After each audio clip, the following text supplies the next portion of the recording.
Hi, welcome to another episode of Hot Takes. Now, a very senior Labour peer has gone on the attack and said that Labour has blown its chances of re-election already a year in, and we're done and dusted, she said. It's knocked out any chances of a second term of power, and it's sent voters screaming to the arms of reform. She said it's the worst performing Labour government in history. She said they're alienating people by the launching of the tax raid on farmers, the raising of taxes on everyone, the destruction of jobs through the higher national insurance rates, and all the other things they've done. She said, but for particularly, though, they've shown an arrant disregard for the elderly and rural communities.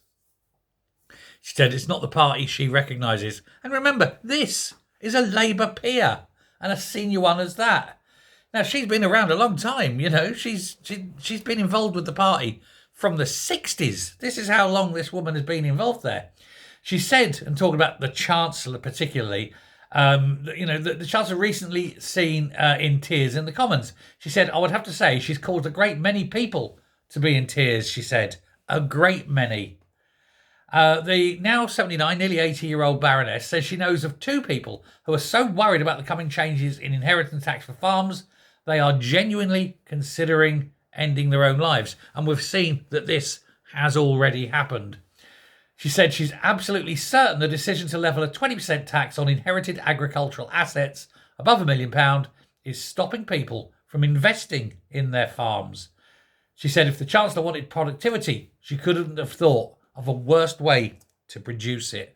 Well, of course she doesn't want that. She actually wants the country to be destroyed. She wants farms particularly to go because they don't want anyone in this country the ability to feed themselves. Because if you can feed yourselves, you can't be starved into submission. This is the dictatorship way, isn't it? Now, she was a defence barrister. She was one of the country's highest profile QCs. And in her defence of rural communities, she served for more than a quarter of a century as the president of the Countryside Alliance. So this is a woman who knows whereof she speaks on rural issues. And it's just absolutely disgusting, she said. So at the moment, we have a lot of politicians who think they know about the countryside because they have a weekend cottage and they go there from time to time, but they have absolutely no idea how their neighbours live. In fact, she said very few people have any direct contact with farming now. My ex-boss was a farmer, my old boss. He was a farmer, he owned a couple of farms. We were on and out of them all the time, so I was involved with a lot of it. And I did see it up front. So I can say, I'm not an expert in any way, shape or form, of course. He had lots of businesses. He owned a castle in Ireland. He owned a shoot, the biggest, pheasant shoot, a big pheasant shoot. So there was lots of things. He had, like I say, the two farms, several construction companies, of course, where I worked for him directly.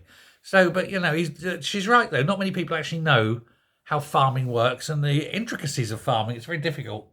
But she says that this government have effectively destroyed farming, destroyed the hopes of the elderly, and they are destroying the future of the young.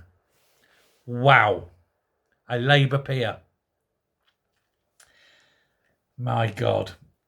And if that's only one that's prepared to come out and say it, I have to wonder how many other people within the Labour Party are thinking the same or at least similar thoughts. You can see that it's all going to end in tears, can't you? Well, it already has for some. Let me know what you think. Thanks very much. Goodbye.